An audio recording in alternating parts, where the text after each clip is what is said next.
Réunion Actualité.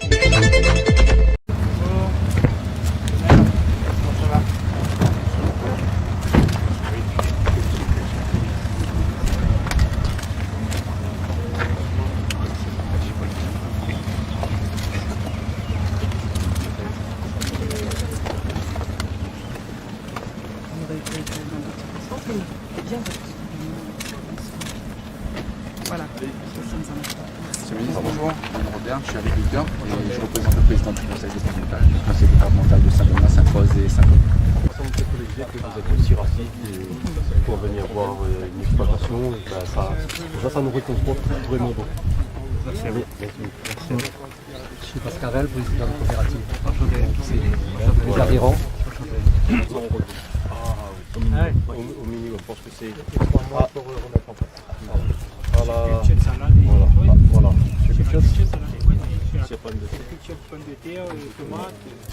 4 mois. À la demande du président de la République, je me suis donc rendu depuis ce matin à La Réunion, d'abord pour apporter mon soutien à la population de l'île.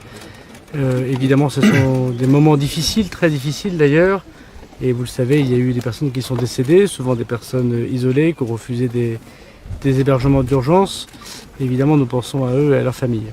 Je voudrais évidemment saluer la très grande réactivité de l'État, en lien avec les collectivités locales bien évidemment, singulièrement de Monsieur le Préfet, que je félicite pour sa gestion de crise, avec tous ceux qui ont contribué, les policiers, les gendarmes, les militaires, les sapeurs-pompiers, Météo France, et puis tous ceux qui, d'une manière ou d'une autre, ont travaillé pendant cette période très particulière pour sauver un maximum de vies. Et je pense que l'action du préfet ici a permis de sauver beaucoup de vies, vous le savez bien, sur un cyclone qui, dans l'intensité, n'a pas été ici depuis plus de 20 ans. Et puis par ailleurs, évidemment, il y a des dégâts matériels importants, une rentrée scolaire qu'il faut tenir la semaine prochaine et qui sera tenue, des coupures d'électricité et d'eau qui sont évidemment très embêtants pour le fonctionnement de la vie quotidienne. Alors aujourd'hui, je constate qu'on est à moins de 100 000 foyers qui ont une coupure d'électricité. Donc je suis venu également avec le responsable d'EDF, mais aussi une très grande partie des équipes que nous avons envoyées dès hier par des vols affrétés avec les sapeurs-pompiers que j'ai renforcés ici pour rétablir totalement l'électricité dans l'île dans les prochains jours. Et puis aussi des coupures d'eau importantes, bien évidemment, qui empêchent la vie quotidienne des habitants, mais aussi, vous le savez bien, la vie économique.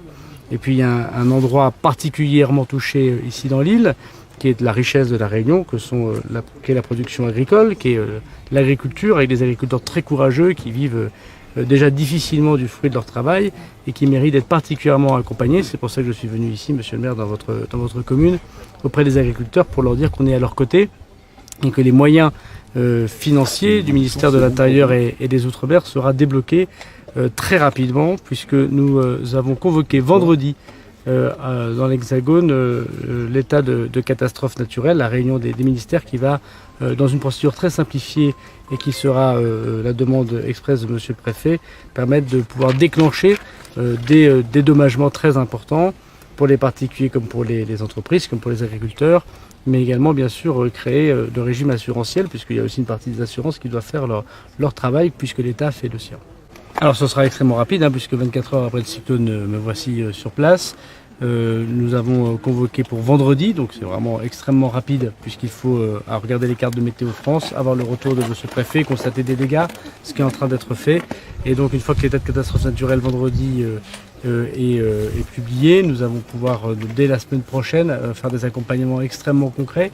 Et je reviendrai, comme je l'ai dit, en proposant à Monsieur le ministre de l'Agriculture de m'accompagner pour que nous puissions être attentifs aux conséquences au plus long terme des calamités agricoles que nous connaissons, puisqu'on voit bien que la saisonnalité, c'est dans 6 mois, 1 an. Si je regarde les bananes par exemple qui sont derrière nous, c'est pas avant 1 an que les agriculteurs retrouveront à peu près une production normale.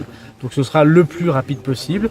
Donc dès vendredi, c'est une question de jours et de semaines d'accompagnement de trésorerie. C'est pour ça que j'ai demandé également à Monsieur le Préfet de l'île de pouvoir réunir les banques, qui doivent aussi jouer leur jeu évidemment au soutien économique, mais c'est évidemment de l'argent frais qui sera débloqué très rapidement pour l'ensemble des acteurs économiques. Alors tous les fonds possibles seront débloqués. On va faire une réunion, on a déjà fait une première réunion à l'aéroport ce matin avec Monsieur le Préfet. J'aurai un dîner de travail tout à l'heure avant de repartir à Paris. Évidemment, tous les moyens du ministère des Outre-mer, de l'ensemble du gouvernement est à disposition. Le président de la République a donné des consignes extrêmement claires.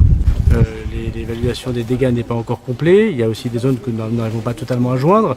Le président de la Chambre d'agriculture évoquait le fait qu'il n'arrivait pas à contacter l'intégralité des agriculteurs, puisqu'aujourd'hui on a à peu près 30% encore des antennes relais par exemple qui ne fonctionnent pas dans l'île. Donc je pense que dans 48 heures, c'est-à-dire à peu près au moment de la réunion de l'état de catastrophe naturelle, nous aurons l'intégralité et donc l'évaluation des dégâts. Peut-être le préfet fera un point complet lorsqu'il aura l'intégralité évidemment des conséquences humaines sur l'île. Ce que nous savons, c'est qu'il s'agit pour celles que nous connaissons de personnes qui étaient très isolées géographiquement et très isolées aussi socialement et qui ont refusé pour certaines d'entre elles des hébergements d'urgence et qui n'ont pas respecté les consignes de vigilance orange puis violet du préfet qui consistait évidemment à ne pas sortir, à rester confiné.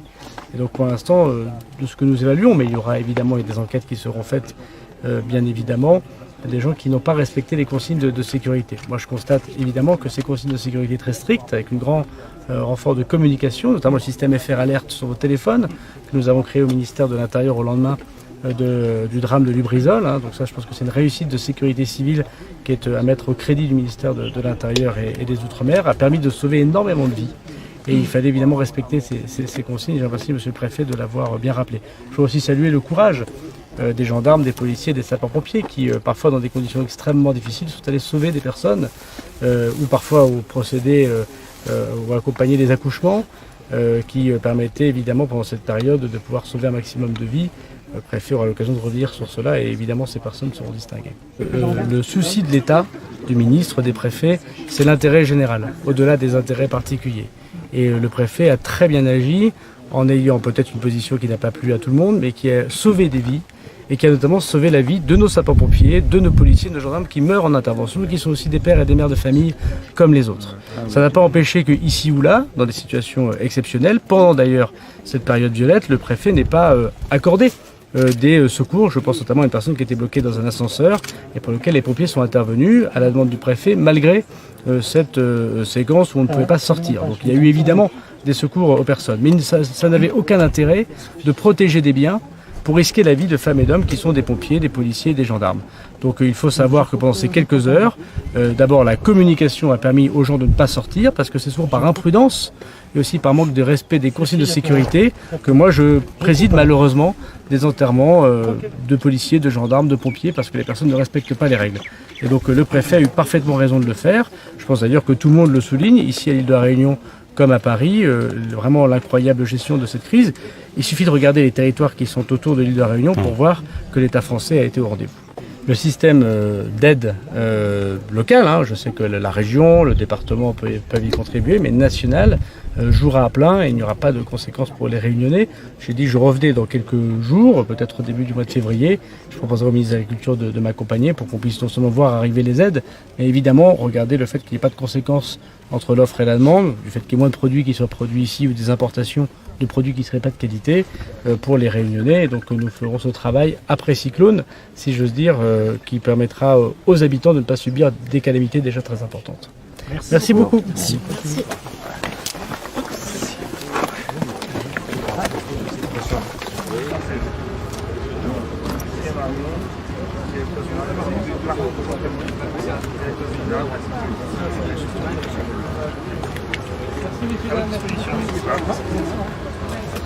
Difficile de ne pas être solidaire quand on voit tout ça. Effectivement. C'est gentil. Merci beaucoup. Merci à vous. Laurent, je te fasse un direct là. Hein? Je te fasse un direct, vas-y, viens de m'appeler. Ah oui, je vais mettre. Outremernews.fr, le site de l'actualité Outre-mer, 24 heures sur 24 et 7 jours sur 7. Retrouvez la chaîne Outremer News sur YouTube.